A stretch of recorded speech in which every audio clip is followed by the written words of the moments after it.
Okay. And we go live in 3, 2, 1.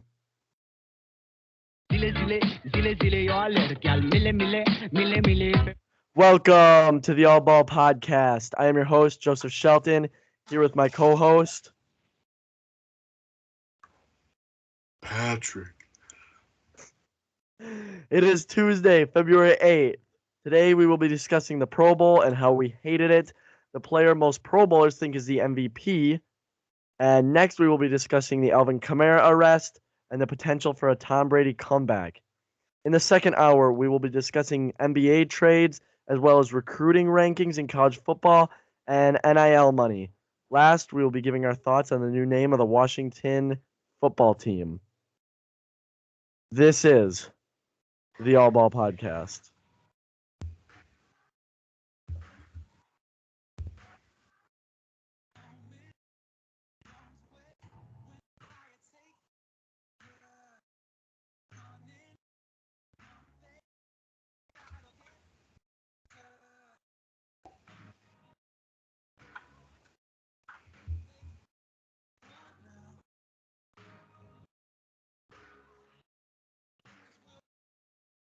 Welcome, everybody. Thank you for joining us today. How you doing, Leighton? Feel like it's been a couple days. I'm doing good. I slept a lot today after school, and I worked out. Good day. How's Joey doing? Good. Well, busy. Got a lot of stuff going on. Skiing and everything, but that's how it goes. Yeah, your girlfriend's been on you. Yeah. Okay. So let's get right into it with the Pro Bowl. Now, I'm gonna be honest, I did not watch the whole Pro Bowl. I saw some highlights that made me want to vomit. Like they made me physically ill. That was ridiculous. I don't know how. I don't think anybody watched that entire thing willingly.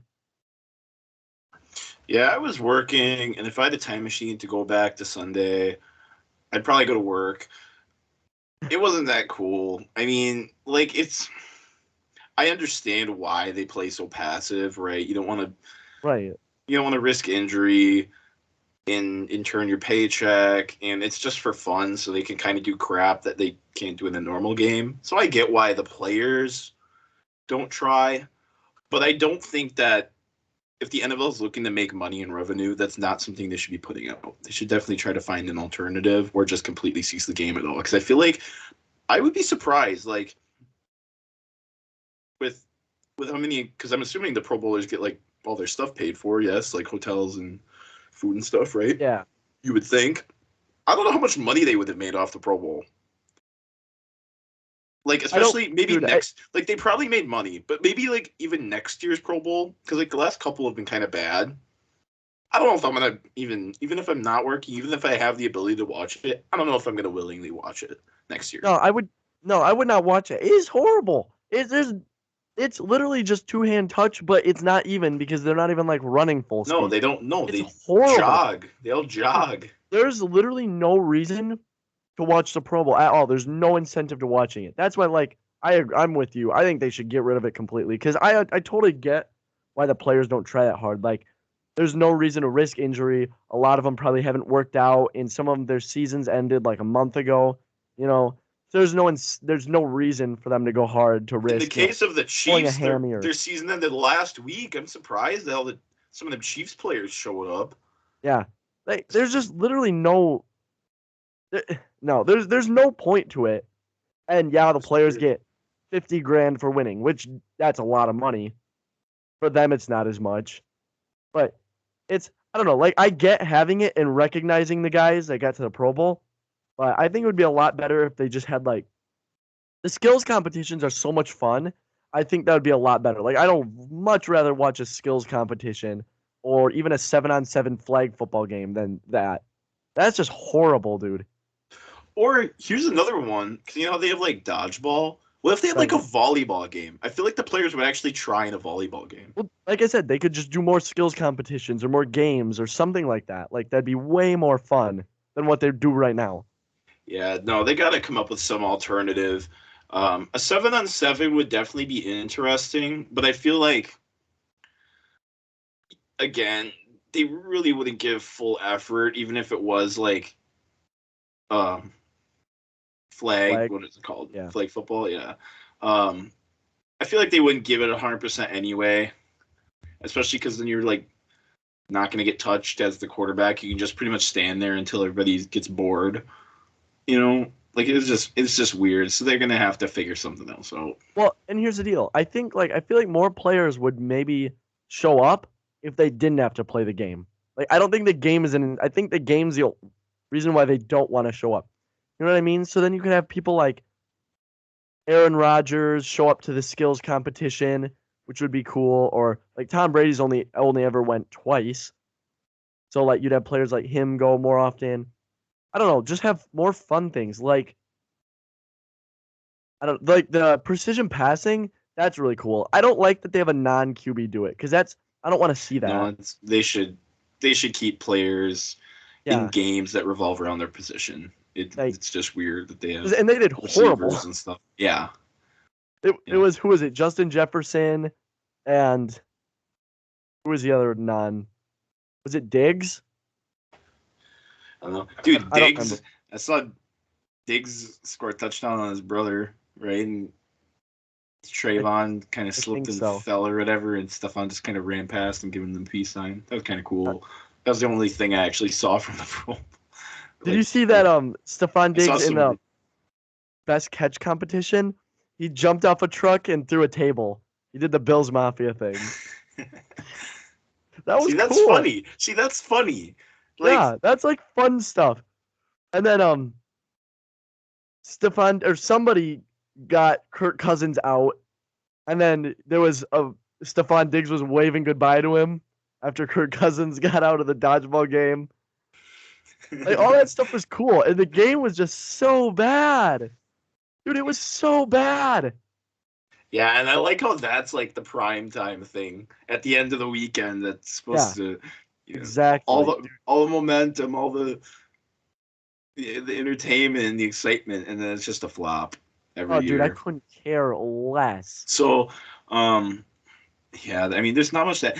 I guess. Do you have any specific alternatives possibly to add to the? I think they should just get rid of. Honestly, I think they should just get rid of the game and do more of the skills competitions because I don't think there's any way they could fix a game that players would go 100%. Or they could even do like one-on-one drills, which would be cooler. You know Like what would one-on-one also? receiver drills or something like that for instead in replace of the game. I think that'd be better. But they gotta get rid of the game. They can't keep putting that out there. That's just horrible. They can't they can't keep putting that out. Yeah, that's interesting. That 1v1 competition, because on top of it being entertaining, I feel like the players would actually Hmm? give effort. Right. They would give effort in there, trying to like show them what's up. Like receivers Right. and DBs would, I think, go at it. So that would No, be that's what cool. I'm saying. That'd be really cool. That'd be fun to watch. Yeah, for sure. And so I don't know if you watch the precision passing. That's always one of my favorites. I like seeing the quarterbacks, see how good they do. And Russell Wilson just dominates this thing, dude. He got, I think it was 29 points, I think, and Mac Jones got like 12. Yeah, he's not accurate past 10 yards, 20 yards. Dude, Russ But dominated this thing. He yeah, hit his first like 4 throws. He hit all of them. the last like couple of years, Breeze and Russ have really just kind of Yeah. been on top of that. It's cool though, because on top of it being like unique, like we don't see it, we see it once a year. It revolves around their position in the sport. Mm-hmm. Right. So And it's cool to see it's what not quarterback. it's just not completely irrelevant. And then, Right. so I do enjoy that game they play. Obviously the gauntlet or whatever they call it, what do they call that one where they have like 5 people in it or whatever? Actually, they didn't do that. Did they do that this year or no? I didn't see that this year, no. But you know what I'm talking about from like a couple Yeah. years ago where they had Yeah. like a defensive lineman like push a cart and then like a receiver or something just catch a bunch of balls and Right. like that one I enjoyed. I don't think they did it this year or last year though. I don't remember. I also like this was a new one. where they had a DB stand in front of a board that had a bunch of like holes in it that were worth different points, and the quarterbacks had to try to fit it through without getting picked off. That was pretty fun. That was a good one. That was Kirk Cousins and Mac Jones did that against Trayvon Diggs and I forget the other guy. Darius Slay, I think it was. Dude, I saw some meme about Trayvon Diggs. Did you see that too on NFL memes? No. It's like, believe it or not, Trayvon Diggs has never dropped an interception. Oh yeah, I saw that. I don't think anybody's ever dropped an interception. Yeah, and then I scroll down to the comments. The first thing is nobody in the history of football has ever dropped an interception. They just worded that bad. I think they had no drops, which is possible, but they worded that really bad. No, I think it was intentional because it was NFL memes. No, it was PFP that did it though. Oh, okay. PFP's the one who put out the stat. Yeah. Or not PFP, PFF, Pro Football Focus. Yeah. They're the ones who put out the stat. So I guess you got anything else to add about the Pro Bowl? I mean, there's not much, and really, it's not like who cares? It's just for fun anyway. Right. But it would be cool as like an NFL consumer just to see something that's actually entertaining. Right. Well, I think yeah. So Russell Wilson just being ridiculously accurate. That was cool. You see, Tyreek Hill lost the speed competition to Micah Parsons won. Micah Parsons outran Tyreek Hill. Hold on, let me explain. So Micah Parsons won. Who got third? Forget. Chubb got second, and I forget who was third. And Tyreek got last because he had like a bad start, and then he just didn't want to make it seem like he was trying his hardest and then lost, so he just quit. Okay. That's impressive that Micah Parsons is faster than Nick Chubb, though. Yeah, he barely beat him. He had his like shirt off, and he was talking so much trash before the race, and then after the race, like he ran right up to Chubb and was like getting in his face. It was pretty funny. I forget who else was in it. He's really a young star in this league, bro. I like Micah Parsons. Yeah.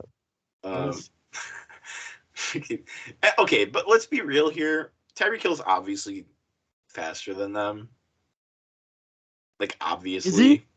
Yes. Is he? Yes. Dude, I don't see proof. I mean, Trayvon Diggs was lie. He got third. Stats don't lie, bro. Trayvon Diggs got third. He lost to Nick Chubb and Micah Parsons. I mean, those two are fast. Nick Chubb's pretty fast. But obviously, Reek is on a different level. He's in that class of, like, a couple people. Not even just, like, stars in the NFL, but just, like, a couple people in the NFL. Like, he probably can run a under a 240, I would think. Close to a 230, I think. 4.2? 4.3? No. You think? I think so. Hold on. Let me Google his 40 time. I would imagine he can run pretty close. Well, yeah, okay, but he's faster than he was getting drafted. Otherwise, he'd be a top 5 pick. You think? He's 4.39. He's faster now than that. Maybe. Why are you trying to argue that Tyreek Hill's not the fastest player in the NFL? He's obviously the fastest player in the NFL. Tyreek Hill is the fastest. But I'm just saying. Hill was 4.29. What was that? 4.29. That's what he ran? Yeah. Yeah, so that makes sense. Yeah. But, I don't know why he didn't try, though. I mean, if he was going to lose. But then again, like, he can literally... Like, McCole Hardman's really fast, right? His teammate. Oh, yeah. And you remember that play that McCole Hardman just caught, like, a seam or whatever for, like, 60 yards? And Tyreek Hill caught him, like, 20 yards back and passed him? You ever seen that? This is, like, a couple of years ago. So that just goes to show, like, he's very, very fast. That's what the title of the pod is going to be. Tyreek Hill's fast. Did Tyreek Hill ever race Usain Bolt? No. Dude, he's trying to put his Super Bowl ring on the line. Yeah, against one of his medals. Like, that's not a good trade for Tyreek Hill. It's really not. Even if he wins, Usain Bolt's probably gonna like. It is Think what it about is. this. I have 15 of them, 20 of them, or whatever he's at. Usain Bolt's top speed ever was 27 miles an hour. Hill's top recorded speed, now this is with pads on, to be fair, but it was 22.8. So without, he might get up to like 24, but yeah, he's not as Right. he would get probably. And that was on a smoked in it. track with track spikes, was Usain Bolt. So I Yeah, can see but Terry getting about 25. probably. Well, he did run. Wasn't he in the Olympics in high school? Well, no, he wasn't in the Olympics, but he was in like Olympic qualifiers or something. Hold on.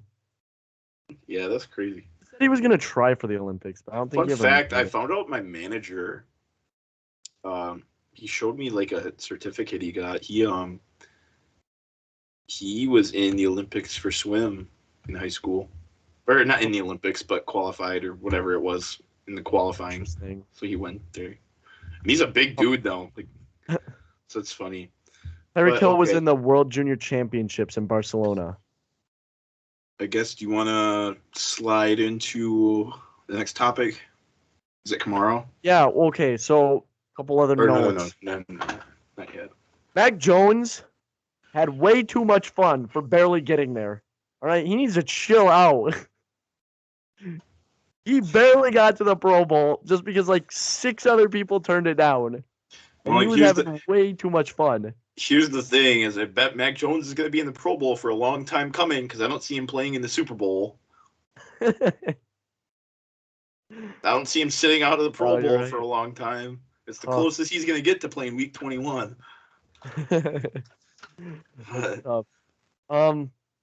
Yeah. So, also, this was something interesting to come out of the Pro Bowl. So they did a anonymous survey of the players, like asking them questions about like coaches and stuff like that.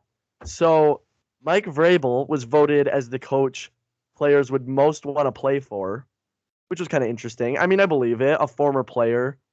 He has a really good reputation around the league, gets the most out of his players. He's known for being a player's coach. So I get that. Here's the thing: is he's very Belichickian and like he's very formal and very professional about his job. But you can tell in like press conferences and stuff, like he listens to his players. And Right. He's also a talks to his former players. player. So he really knows what goes on in the field. And Right. so I can believe that. And I do like Vrabel. He's easily a top 10 coach. Easily. Right. And there's stories of him he gets onto the field during practice and runs drills with the linemen. So yeah, that's cool. Also they voted, and Jonathan Taylor got over double the votes of Tom Brady and Aaron Rodgers for being the players at the Pro Bowl's MVP. That's interesting. See, I think that goes to show that, us and the media and fans, we all like, and we hype up the quarterbacks. And this is kind of dumb of me saying, but like, yeah, obviously quarterbacks are the most important position. But I mean, in a most valuable player, it's not like it has to be specific to that position. Right. Like it's very few and rare that we see that these other players win it. Sometimes it's like a defensive lineman, sometimes a running back, and usually that's about it, right? I don't know if any other positions won it ever. I would imagine probably not. But that just goes to show that like a lot of these players, I think, just to them, the entire team is the most valuable, right? Like you literally do need every single position in order to win a football game. And so you can split the pie evenly, I guess, as a fan, though, especially because you see all the quarterback stats before you see a running back stats. And so that kind of comes to mind first when you think of most valuable. But to the players, I think every single position is equally as valuable. Is kind of what that shows to me. That's true. And also, I think like a lot of players appreciate, especially like quarterbacks and wide receivers and stuff, and even defenses, appreciate what a good running game does. Because it really helps a good running game helps the entire team. The offensive linemen like it because they're not getting blitzed in pass rush. Quarterback likes it because that takes pressure off of him. I guess wide receivers don't really like it, No, but they probably are. defense likes Well, it because it gives them more rest and keeps them fresh. So I think the entire team likes when you have a good running game, and that just shows like the value of somebody like the different. There's like I would say 3 to 4 running backs that make like a huge difference. Everybody else is kind of like plug and play. Like no, I don't know, everybody else guys is. like AJ Dillon, David Montgomery. Oh, they're all replaceable. That's the thing. Is running back, as you've stated plenty of times before, is the most replaceable position in the NFL. Right. It Yeah. requires the least, I want to say, technical skill for a football player. Of course, it requires insane physical ability and athleticism, right. But I would say you're more likely to find somebody, an athlete like that, more than you are a technician that's just super elite on top of being athletic. And so running back, I can agree, is like the most replaceable position, but I think JT is in that irreplaceable category for sure. Right. And right. So I think there's like 3 of them. So I think 3 to maybe 4. So JT makes a huge difference, obviously. McCaffrey when he's healthy, I would say. See, here's the thing, is because I agree with you that CMC is like, you remember when he almost won MVP that one year? Freaking such a crazy. He had that 1,000 season. Remember that 1,000 rushing, right. 1,000 receiving. That was ridiculous. Offensive Player of the Year was probably should have been in terms of the term MVP of that year. But you look at it now, he's on the trade block. That's because he can't stay healthy. A lot of running backs can't. Because it's such a physical position. Adrian Peterson's one of the best running backs of all time. And he was injured. And especially like after his back half. Like 30 after, was injured every year. Wasn't even on rosters some year. And he was one of the greatest ever. And he was the last player, non-quarterback, to win MVP, right? So it just goes to show that like running back is definitely not a super valuable position, I guess, just in terms of how easily you can replace a player, but you still need running backs. Right. Yeah. I agree. So I just think it's cool that the players recognize that. And yeah, hey, look at this. You know, if you think about it, 3 of the best players in the league now are former Badgers. That's pretty dope. JT, TJ Watt, Russ. Yeah, I mean, it's cool, but like, it's 3 players. I feel like Alabama has a lot more than 3 players. But they're 3 of the best. I mean, it's true. Russ, you can argue, like, the last season he was fully healthy was a top 2 or 3 quarterback. JT's the best running back in the league. I'm sticking with that. Don't care. Henry's good. JT does more, I would think, with less. He does more with less. Let's put it that way.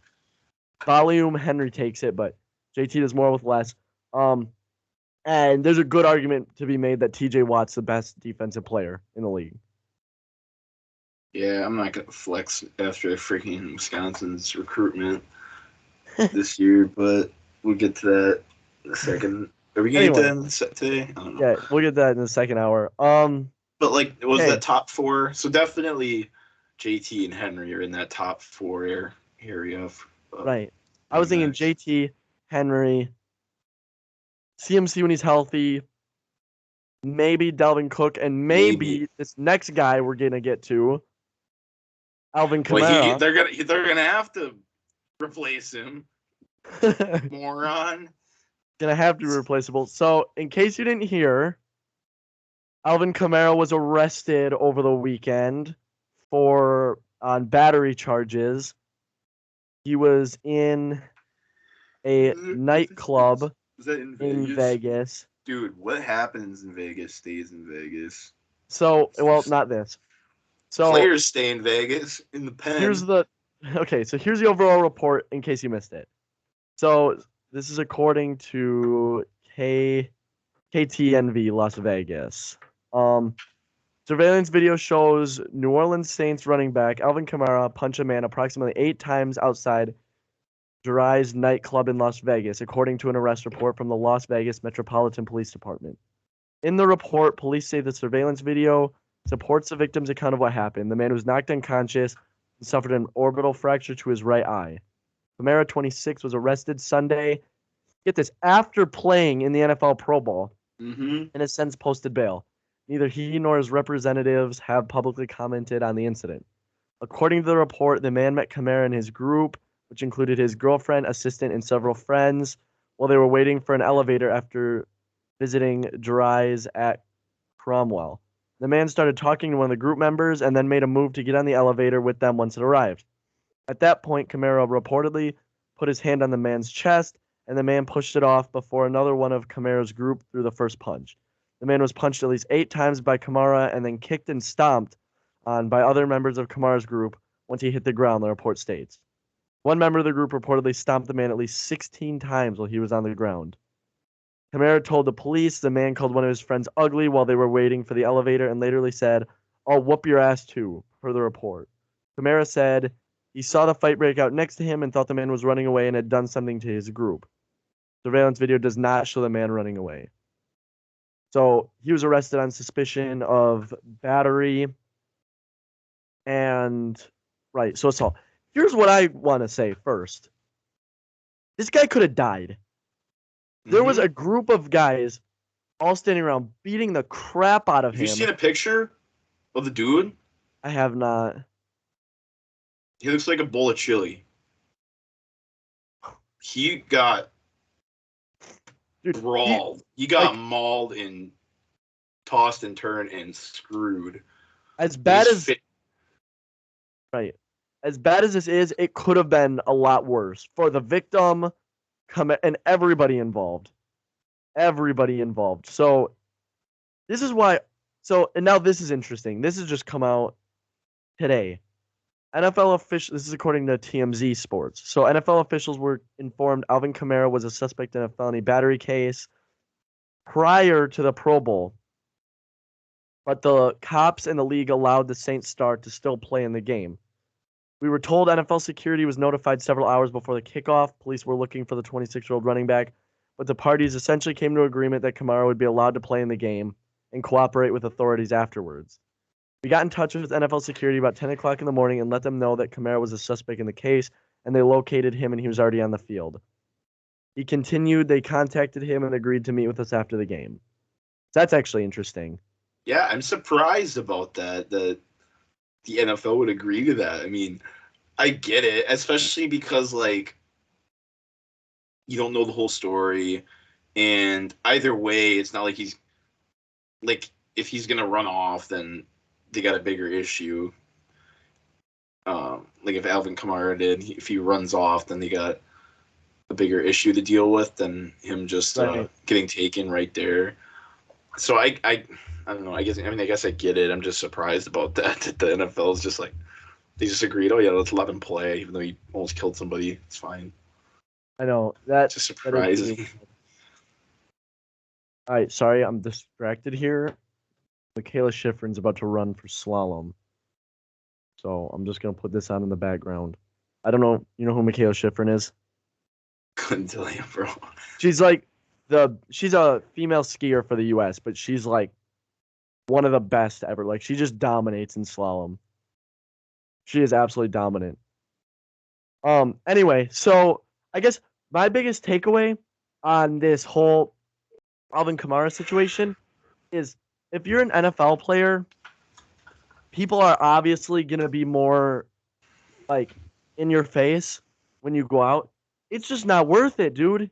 It's not worth it. You can't have a party at home, go to a private place, rent something out. Like, if a bunch of the players get together, they could rent something out and not have to worry about being involved with other people. Have a private party back at your hotel with some of the other guys. Like, you can't do it, dude. You got too much on the line. And you just look at it. Sorry, go ahead. As much as you want to say it's like somebody else instigated it or what have you, On the end, it's your ass on the line. It's your ass on the line in the end. So whether Kamara instigated this or not, it doesn't matter. He was there and it happened. And now it's him who's in trouble. And a guy is extremely injured. Right. I mean, self-defense is about the only thing that I can see a player getting involved in physically with, I don't know, just anybody, another player, civilian, just whoever.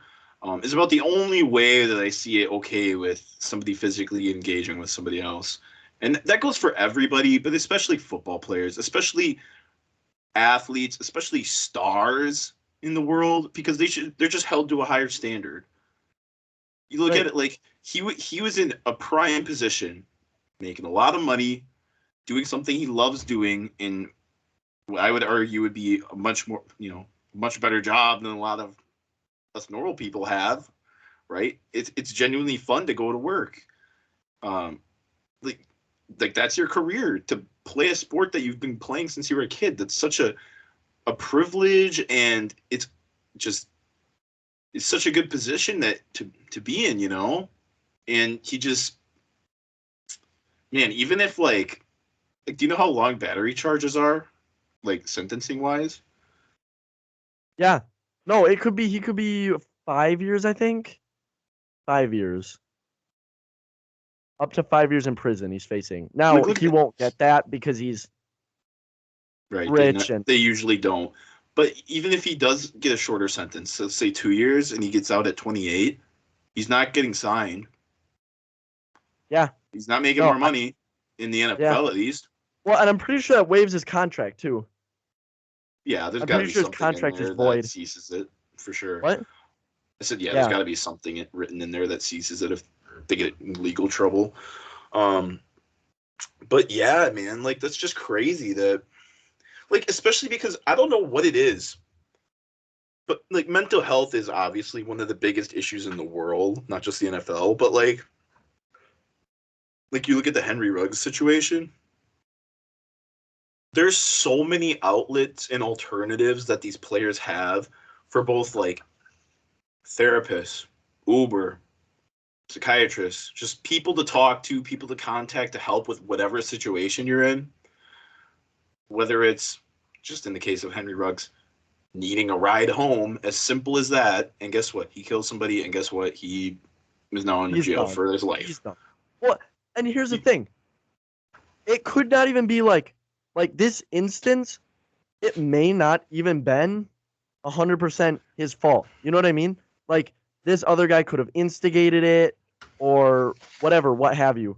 Like look at the Aaron Donald situation. By all accounts, the Aaron Donald situation, he was innocent in that and he was trying to break up a fight.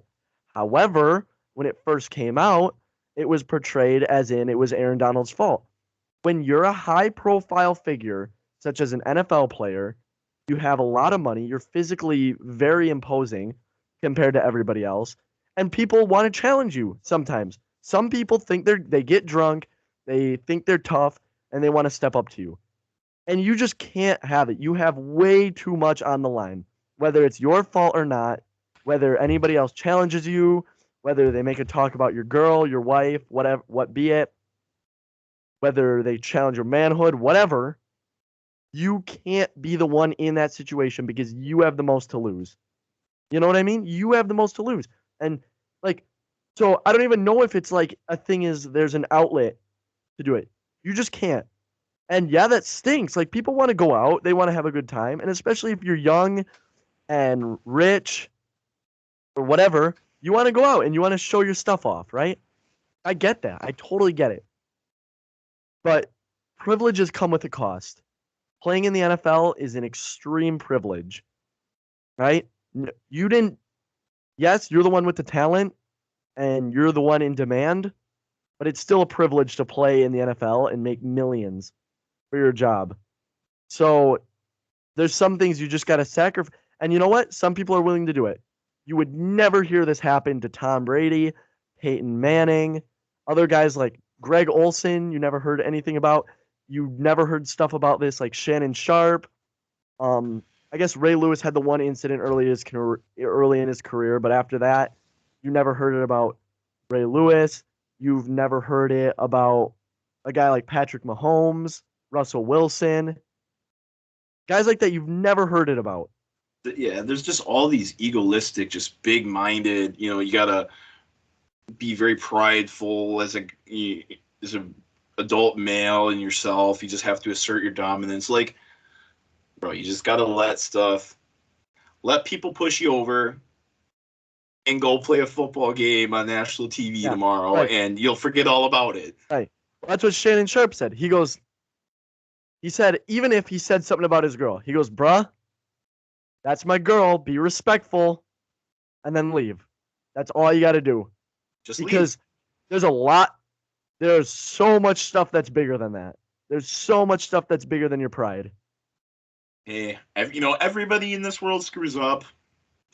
But everybody learns their lessons and pays their consequences. And right now he's going through that. So it's unfortunate for him. It's unfortunate for the other guy, the victim. But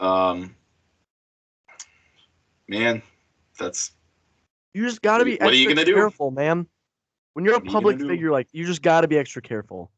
You just got to, because you have more to lose than anybody else. You just have more to lose. That's all there is to it. Michaela Schifrin crashed, by the way. Third gate. Dude, she's on track to be the most decorated women's women's skier ever. Most decorated. She crashed out in giant slalom and slalom, like, within the first couple gates, both this year. So that's really sad. Yeah, that's pretty decent. That's really sad. Where is the U.S. in terms of medals right now? That's just too bad. Anyway, that's just too bad. So unless you got anything else to say about this, I mean, this goes for everybody, not just professional athletes. Just people got to relax in this world, man. You just gotta, like, it ain't that serious. Like, people are just so worried about everybody's opinion and everybody's stance on them, which, in a sense, you should be concerned about how you appear to people and what people think of you, because it's people you don't know. It's fulfilling, and and sometimes it comes back and I don't know, it'll get you a job, it'll get you a girlfriend, it'll get you, all these trophies in life. And so you got to be cautious of other people, but you can't let it be the only thing that defines you. And so now this for the rest of Alvin Kamara's career is going to be the only thing that defines him. Well, right. We've had people not see. That's the thing about the NFL is I don't think Alvin Kamara is not going to get a job again. Like, I think he will. So the NFL is very selective on who they come down on compared to who they don't, depending on talent. And I think that's a whole nother issue. Like, that's a whole nother discussion. But yeah, I think he'll have a job again, barring that he avoids serious jail time. If he gets serious jail time, then he's in trouble. But it's a fun world, man. Life could be a dream. What was moving on then? Yeah, so I guess we've kind of talked about this already. But Tom Brady came out on his LFG podcast today or this week and mentioned that he has not shut the door to retirement yet. He said he made the best decision in the moment, but that the doors were not closed yet. So that's interesting. Yeah, I guess I would, just to elaborate on that,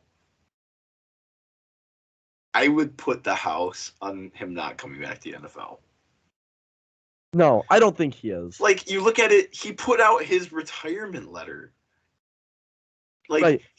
I think that right now he's probably just going through the fact that he's very bored because that was his life, and now he's past it and he's moving on to the next chapter, which I fully get. I completely understand that. I think he's finally just processing it. yeah, you've done something. He's almost been playing football for, well, I don't know. When do you start playing football? Like Middle school? like 12? No, like 8? I don't know. I mean, we started in 8? like I don't 4th know. grade, but Whatever. Either way, he's been playing that for double our lifetime. right. Not just professionally, but just the sport. He's been playing it for double our lifetime, almost, if you round up. I so, was gonna say so, not quite, but yeah. so it's like that's part of him, and that's his life. But I think it's just more or less just kind of floating around in his head, like he needs to talk about something. He needs to football needs to be on his mindset all the time. Right. So I think he's just talking to talk. I would really doubt he comes back after. I think 2 things. I think 1, it's finally setting in for him that he's done. 2, honestly, I think this is kind of an ego play. I think it's the Super Bowl's coming up, and I think he wanted people to talk about him. And we are, and a lot of other shows are. So Well, dude, another thing. I guess it worked. Another thing is like he's the greatest winner in team sport history, and he went out on a loss. Like that's probably, if this is assuming he doesn't come back, that's probably going to eat away at him for the rest of his life. The fact that he lost his last game in the NFL. Yeah. Just because of how how determined he is to winning. It's not even just he loves football. I think he could care less about football if he lost a lot, but he didn't. He won a lot. That's what the goal was. It wasn't to play football. It was to win the football game. It wasn't to play. So the fact that he just lost is like, I think that's something that's going to be eaten away. I think what people underrate is people talk about like Tom Brady being a bad loser. Like he wouldn't shake Nick Foles' hand after 2 of the games or whatever he did. Like I don't know if he. I wouldn't shake Nick Foles' hands. Right. He sucked, and then he just said about how he's a tryhard. They talk about how he's a bad loser. No kidding, he's a bad loser. He's the greatest winner of all time. No kidding, he's a bad loser. He's probably a very poor sport. His sportsmanship is probably awful. So what? He's the greatest winner of all time. No kidding. Duh. Hey, I'll take who's a bad loser for 500, Aaron. Tom Brady. That's not even surprising. That's funny. You look at like Big Ben. Like he's embracing the fact that he got 20 pieced in his last game. He's like, we aren't expected to win here. No, you're not. But you probably shouldn't just go out there and not try. Not try. Like you look at the difference between the two. That's why one of them is a Hall of Fame quarterback, and why one of them is the greatest quarterback, is because of how much winning meant. Right. And you know what I was thinking about this. Yeah, he just. It's funny. What? No kidding, he's a sore loser. He's a bad sport, probably. He's a sore loser because he doesn't do it a whole lot. So dude, that's no funny. Kidding. So I guess. It. And what people don't realize about Tom Brady is that, like, I just lost my train of thought. Shoot. He's just a bad sport. That's just obvious. I guess on a scale of 1 to 10, 10 being the most likely, where would you say you are in him making a return? He's not returning. I don't think so. Yeah, I gave it a 0. That's what I was going to say. So people remember a couple years ago, Tom Brady quoted, he said, "I'll quit when I suck." He never sucked. Yeah, dude, he got sick of waiting. He literally got tired of waiting to suck. He literally got tired of waiting to suck. Like that's how good he was. The likelihood of you winning the Super Bowl is not very high. Like he's done it a third of his career, about right. He did it like 1 out of every 3 years or so. So the likelihood even for him is less than likely. Right. But the fact that he went out leading the league in passing yards and touchdowns, is Like ridiculous. that's how you got to go out. I got to cut you off real quick. We got to go to break, and we'll come back in hour 2 with a lot more NBA news and other stuff. So see you on the other side.